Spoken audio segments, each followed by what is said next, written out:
Welcome back, and we have Tim Alexander and his amazing blog, which he puts up every day. It's the Europe Business with 1s.blogspot.com. Tim, you got a number of news items that we need to follow. We'll update a lot of the stuff on Ebola. A lot of people are freaked out by it. Just before we start our show, though, I want to make a statement. Ebola is scary. There's three things happening. Number one, the public health measures by the American government, even compared to the Canadian, are stupid, useless, and insane. Number two, it's not easy to get Ebola. It is, if you get it, pretty damn lethal. It's 90% case fatality rate.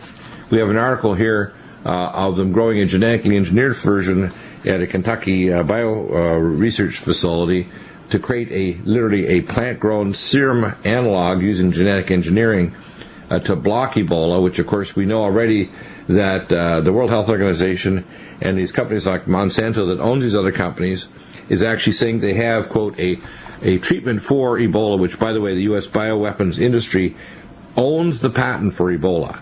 So that's kind of suspicious, wouldn't you think? And, I tell people the important skill you need to learn is called reading. Don't attack the messenger. Read for yourself. And whether you want to believe it or not, it's totally up to you. And then the second thing is what's going on in Israel is obscene. And you're going to, I'm sure, expose all that garbage. The dead hand maneuver by Mr. Putin and the massive troop movements now getting ready to clobber Kiev and the heavy artillery that's being brought in to crush Donetsk. I think we're probably less than 2 or 3 days away from the Russians just kind of moving across the border and crushing them like a bug. I don't think that his hand is being allowed to try to not intervene. He's going to have to do something. So, this is directly tied into the current ceasefire in Gaza, and I'll explain that in a second. Yeah. I want to touch on Ebola because that particular company that's using the tobacco is about an hour's drive from my home, and I've followed them. Genetic engineering technology can, there are positive things to it, but it's kind of like the sorcerer's apprentice. We're playing with stuff that we really don't have the database to be totally safe, but they do some very interesting work. They use the tobacco plant. It's located in Owensboro because that was a big tobacco growing area, Kentucky barley. Evidently the plant lends itself to certain types of genetic modifications, and they use it kind of as a carrier for different genetic codes that they want to build into it. If in fact they're developing a cure for Ebola, more power to them. I virtually can guarantee you, as you well know anyway, that Ebola is a genetically engineered virus. Periodically, it suddenly disappears in one part or another of Africa. They don't know the natural reservoir. Enormous sums and efforts have been made to find those natural reservoirs of the disease, and they can't find it. The reason is there are none. It's purposely released in remote areas, and they're tweaking it. Its incubation period is longer, so it makes it far more dangerous. But by the way, unless somebody barfs on you or bleeds or hacks all over you in an airport or anywhere else, you're very unlikely to get, unless you're really sloppy, or sneezes on you, you're very unlikely to get enough we call inoculum to trigger off a disease. The fact is, even though it's 90% case fatality rate, the chances are, and it's bad what's going on because it is dangerous, that the flu, which is the real danger, that may only have a case fatality rate of 5 or 10%, will kill many, many times more people. With only 1 in 20 people dying or 1 in 10 people dying, than 90% dying, if it's 300 to 400 times more easily transmitted. So if somebody coughs and they're 100 yards away and you get the disease, the thing about Ebola that's dangerous is that it can shed virus and infect other people for 3 weeks before the person themselves gets sick. And in fact, I got a long latency period, and that person is the vector for the disease. Right, and there's a picture here, and this is actually out of the Canadian articles. It's posted from the New York Times. It says, a guide for Canadians worried about Ebola. It shows a big picture in Sierra Leone, and it says, Ebola, signs and symptoms. If you have fever, diarrhea, and vomiting with or without bleeding, go immediately to the nearest health facility. And it shows a number there. the Canadian government is far more reasonable in terms of what they're telling people in terms of risk. There's no screening at the airport. They've not stopped flights coming in from these countries or tracking people to make sure they don't use secondary airlines flying through other countries to get here where they suspect that they have diarrhea and vomiting and are having problems like bloody diarrhea, and they're trying to get to America because they get one of these experimental treatments. What I see happening is Ebola is going to get to some extent out of control. It's not going to kill a lot of people, but it's going to get to some extent out of control. It'll probably clamp down some airports eventually after they have a body count. And the measures are going to be too little, too late. And the real danger doesn't come from Ebola. It comes from down the road with some super flu. All the treaties that were signed were both the avian or swine flu, and that's the real killer. Back in 1919, the Spanish flu, that was a case fatality rate of 2.5% to maybe 5%. And it killed around, they estimate between 700,000 and 1 million Americans. That's a lot. I think it was, 5 million globally? No, it was a lot more than that. They actually estimated in third world countries where they had poor nutrition, they think that worldwide the total death rate was 100 million. 100 million. Because the case fatality rate wasn't 2.5% to 5%, it was more like 20%. That was a case of genetic engineering, but it was inadvertent. It was inadvertent. What they're doing is they're making some vaccines. Yeah, they're making typhus with pigs.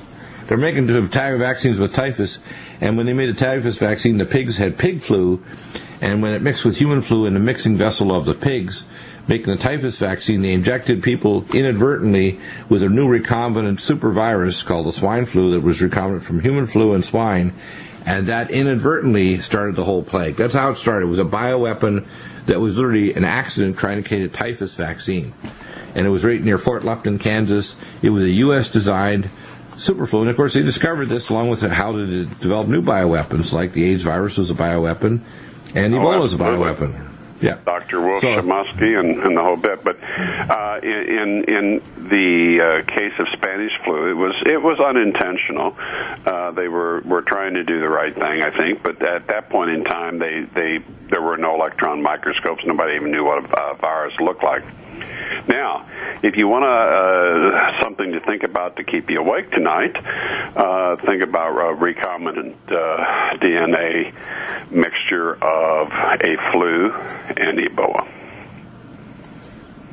Well, yeah, I don't know if it'd be viable. The thing is, it has to be close enough genetically. Well, I know that, but I mean, you know, it can have characteristics like do. I mean, they go through thousands of different combinations till they get something, and who knows whether they have something like that or not. The closest one I consider of all different flus that are out there is the H5N1 and the H7N9. Now, the H7N9, when they look at the exponential rate of its viral replication, it's the fastest replicating virus.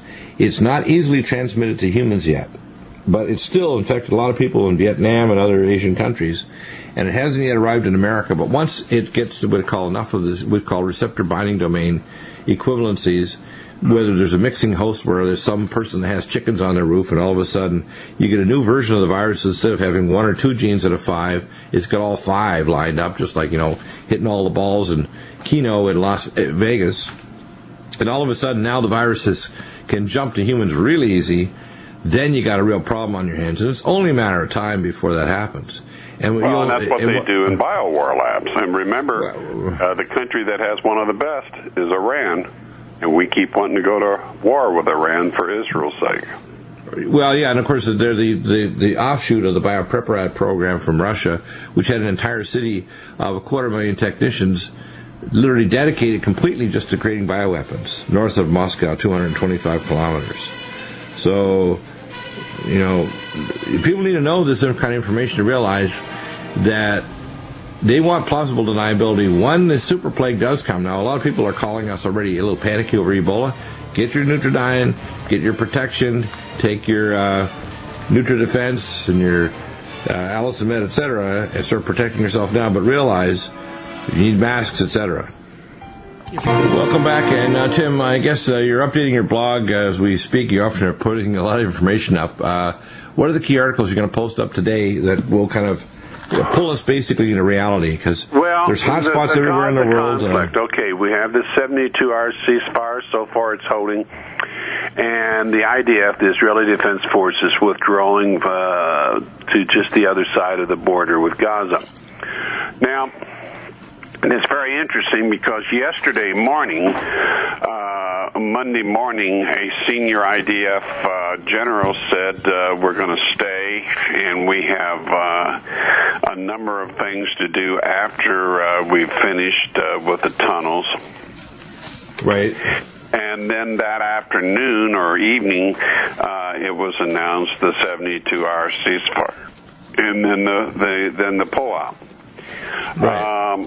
There may be a couple things that caused that, but the big thing is you have to remember why we have this mess in the Ukraine and how intimately it is tied to the mess in the Middle East. Yeah, they're linked events, aren't they? Tell us how it's linked together and what does it mean? In multiple ways. Okay, first off, the person that was placed in as president of this coup junta is a dual Israeli-Ukrainian national. Now I know I know that you're really good at researching, but I think that you probably did as good or better job than I of saying what his so-called phony Islamic name is, but his Hebrew I'm not name. talking about that guy. You're talking about the ISIS. I'm talking about Ukraine.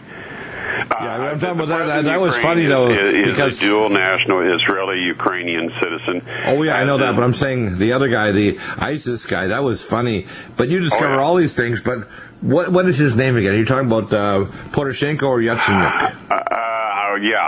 Porky. Porky is a dual national. The guy that just resigned as prime minister is a dual national Israeli Ukrainian citizen. By the way, both of them have direct connections to central banks and to the Rothschild Empire. And now the new acting prime minister is a dual national Israeli Ukrainian citizen. Many of the key kill groups, the sniper teams and so forth, are Israeli specialists on loan to the junta party. Now, you have to go back a couple years. Almost 2 years ago, there was a big hubbub that the United States should attack Iran and Israel should attack Iran, and at the very least, we should release Israel to do what they need to do with Iran.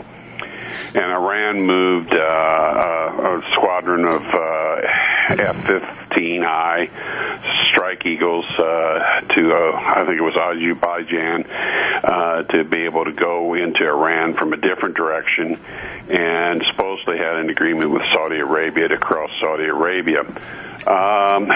But what put the kibosh to that, what put the stop to that, was this Russia saying it would not tolerate it, and Russia would intervene. Then a number of months later, you had this bogus big thing about the Syrian chemical program that supposedly Syria had been using chemical warfare against its own people. That was proved by the UN and others to be a lie. But the big effort was to get the UK and France and the United States, as well as Israel, to go in and clean it out, so to speak. And that's when a very large Russian naval battle fleet showed up in the eastern Mediterranean off the shores of Syria, and some aircraft were landed in Syria, and that put the end to that. So then you had, after that, then you had the coup a few months later in the Ukraine.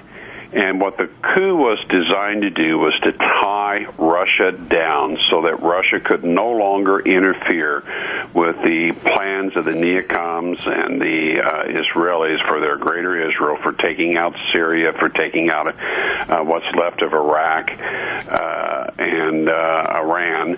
And Russia was the person or the country that was stopping it. So they wanted Russia tied down in a war. So they did the coup, and then they began the war in the Ukraine.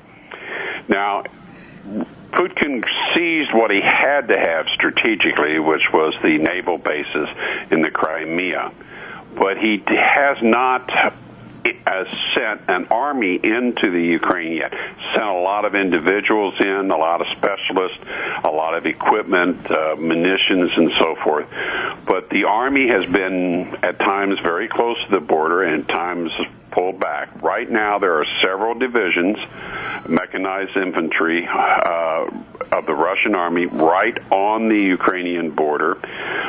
They're engaging in war games literally within spitting distance of the Ukrainian border. And the Russian Air Force, some of their best fighters and fighter bombers are engaged, over 100 planes, and we don't really know exactly how many, but it's over 100. Are engaged in war games right on the Ukrainian border. Yeah. Now that's coinciding with the verified reports of the junta army moving in a large number of Smerch and other rockets. In World War II, they were called Stalin's organs, where they fire off about 24 rockets. And when they hit, they just kill everything. As well as some longer-range, precision-guided ground-to-ground missiles. Now, the two largest cities in the eastern Ukraine are now pretty much surrounded by the junta army. The water's cut off, fuel's cut off. The people are living in their basements. You're talking about populations in excess of 1 million, although a lot of people have managed to have gotten out and are in Russia. The junta has tried everything they can to sucker Russia in, and Putin has been very shrewd in so far avoiding the trap. But it's getting to the point where you have all these Russians that are trapped. And Putin simply cannot sit by and watch genocide take place against fellow Russians. His own people wouldn't allow it. His time and fire would be over. That's a very good analysis. Now, the other side is the dead hand maneuver last week on Thursday by Mr. Putin that basically hasn't been done since 1983, which is an automated launch on command sequence for all the nuclear weapons against the West. That means since 1983, 31 years, we have not had, since the height of the whole Cold War, an automatic launch-on-command sequence set up by the Russians, and the threat is tied directly to statements by Lavrov and other Russians after the Duma, their Russian government met, that the move by NATO to put troops in the area of Kiev is the last straw. I don't think they can stand back anymore. With the movement of heavy artillery moving in, with the NATO move to plan to actually deploy Israel is standing back waiting for all this to blow up. Exactly. And then they want a greater war because Israel wants to take over all these countries, including huge chunks of Iraq and other areas. They want to expand Israel. Yeah. So, Tim, let's just project a timeline here. And again, we're not doing absolutes, but I'm going to say in the next week or two, I see Russia making a move in Kiev. I see once that war gets really going, I see Israel knowing it's going to be a broader war. The moves by Israel against Gaza and these trapped people in this open-air prison called Gaza, and comments made by people, including your friend, who just happened to be Jewish, to say, use daisy cutters on the Israelis, or it's okay to kill these little children on the beach, or to bomb the United Nations school. It's not okay. And try to say that they're using them as human shields. They're in an open-air prison at 7 by 25 miles. Yes, the Muslims are crazy, and yes, they shouldn't have allowed missiles in there. And they could have done it 25 years ago by closing off the commerce, bringing parts in to send bottle rockets. But bottle rockets are not the equivalent of phosphorus bombs or advanced helicopter attacks and other things. What we're seeing here is a form of genocide. I thought this morning when I just woke up, I thought I had this idea. This is like 200 or 300 years ago in America, where American military and British moved in and just clobbered and destroyed an awful lot of native communities. Those kind of actions now in any country on earth, whether it's Japan with the natives there, the Russians with their natives there, it wouldn't be tolerated now. But it seems to be tolerated with the state of Israel. That we will tolerate. Yeah, well, there's a great deal of narcissistic behavior that's linked to tribal identity by the Israelis. Well, there's a lot of schizophrenia here, too, because I think there's 2.5 million Bedouin that are Arabs. Most of them, by the way, are Christian. A small number are Muslim, but a lot of the Arabs are actually Christian inside Israel. And they're mobile within the state of Israel, and they probably move out, too, because they're Bedouin, but they're actually Israeli citizens. There's also a lot of Israeli citizens that have come from Russia that actually were originally Khazarian or Ashkenazi Jew, but they became Messianic believers, and they'd be treated like they're non-citizens. We have also Falasha Jews from Ethiopia and from South Africa, where they're pretty strong blood ancient Hebrews, but because their skin is black, they're treated like second-class citizens. So even among the people that are considered, quote, Jewish in the technical sense, there's a lot of class, if you want to call it, hyper-racism, which I find... You're right. In fact, the number one in Israel is a native-born Ashkenazi of European descent. Number two are from outside of Europe, like North America or wherever. We talked about this. We quoted a Jewish genetic scientist from Israel and other scientists that have proven that every single, if we want to call it European-descended Israeli, descended from 4 women. This is based on mitochondrial DNA. 4 European women. Not Hebrew women, 4 European women from their mitochondrial DNA. So the fact is, really, that and by the way, the word one doing that was a Jew. Bill, that only makes a difference because some of them saying, well, this is our ancestral land. No, it's not your ancestral land. No, what it is basically, it's an invasion. Okay, let's call it what it is. Now, I don't mind. The problem is if you moved into a country and you expanded a big country and improved it, like because they invented drip irrigation, they invented this thing and that thing, they're positive. But what they should have done was realize it's like America.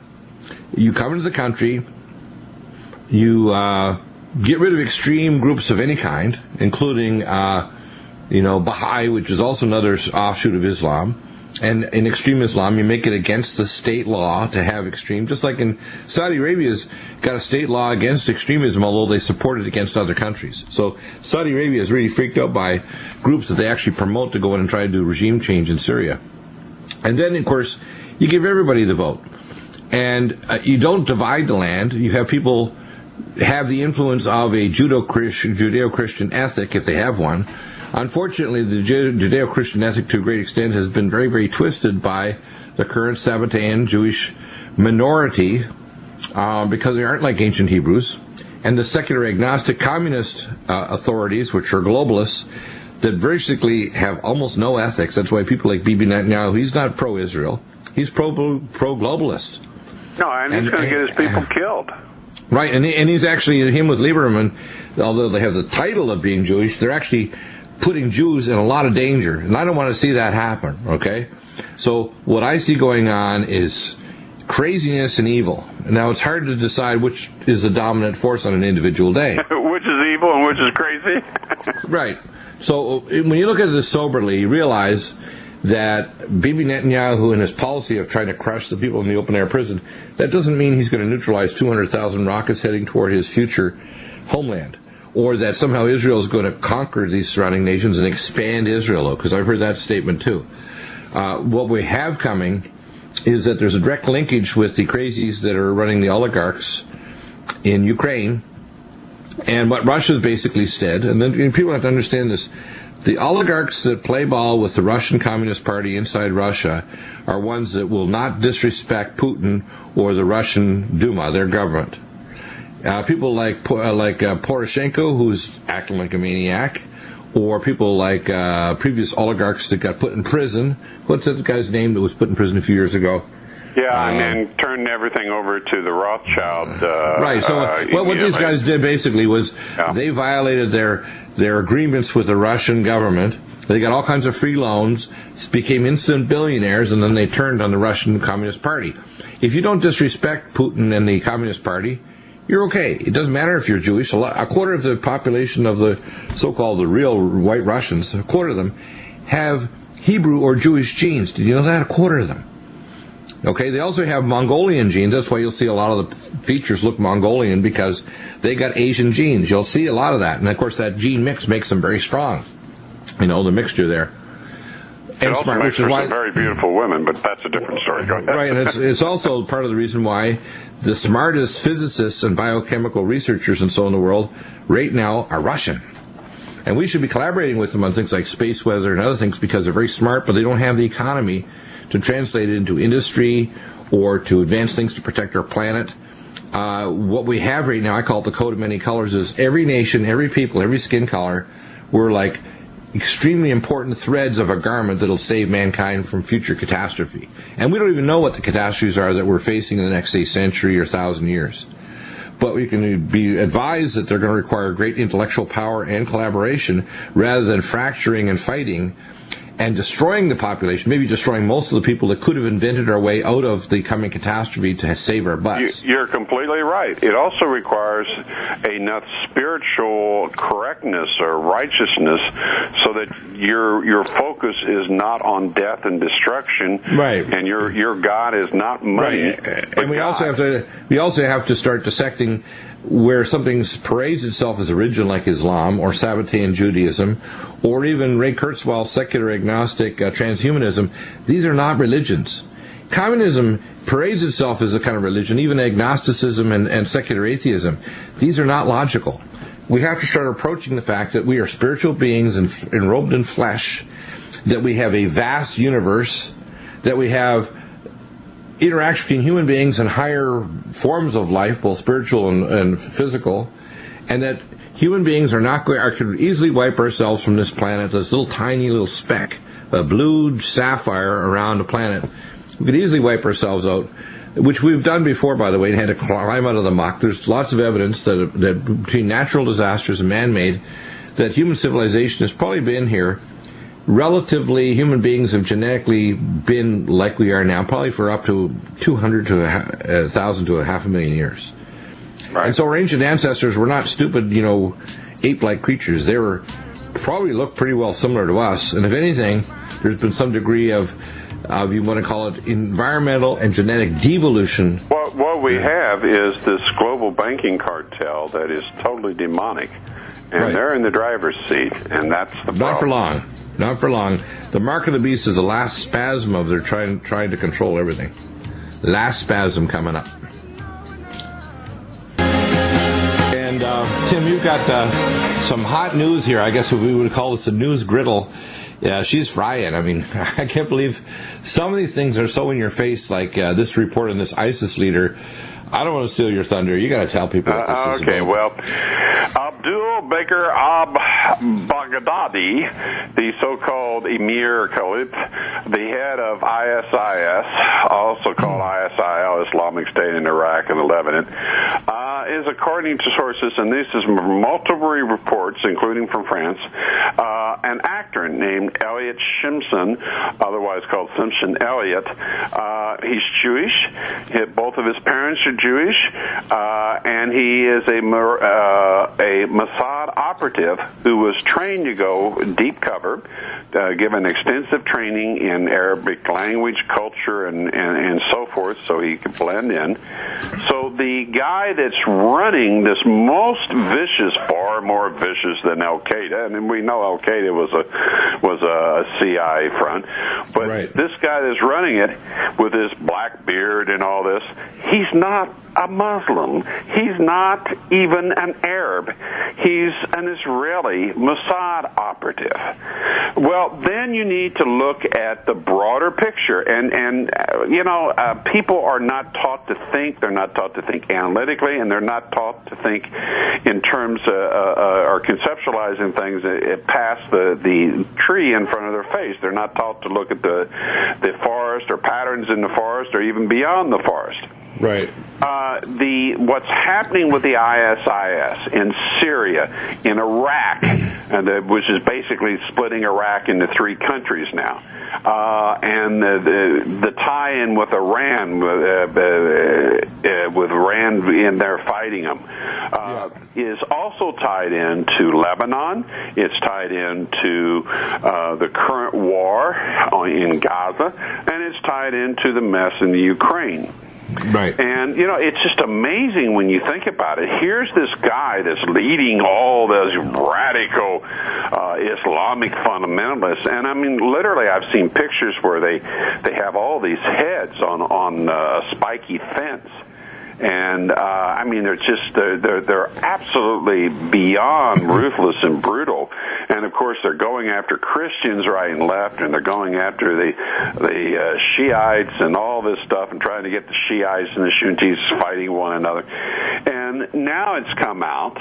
It was initially a French report, but it's been confirmed by multiple other sources that this guy, he's a Mossad operative. He's Jewish. His daddy's Jewish. His mom's Jewish. He's not Muslim. He's not an Arab, and it's all scam.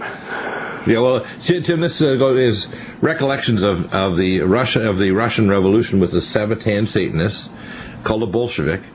And I remember I took care of multiple patients at the Banfield Pavilion in the Vancouver General in 1977. And many of these were Canadian Highlanders Division that actually marched into the city of, at the time was called St. Petersburg, and into Moscow, and held the city along with U.S. troops from the United States that actually took the cities and kept them until weapons which were being made in Pennsylvania for the proxy for the Rothschilds, we're talking about J.P. Morgan, they were shipping those to Russia, and so they could eventually be armed.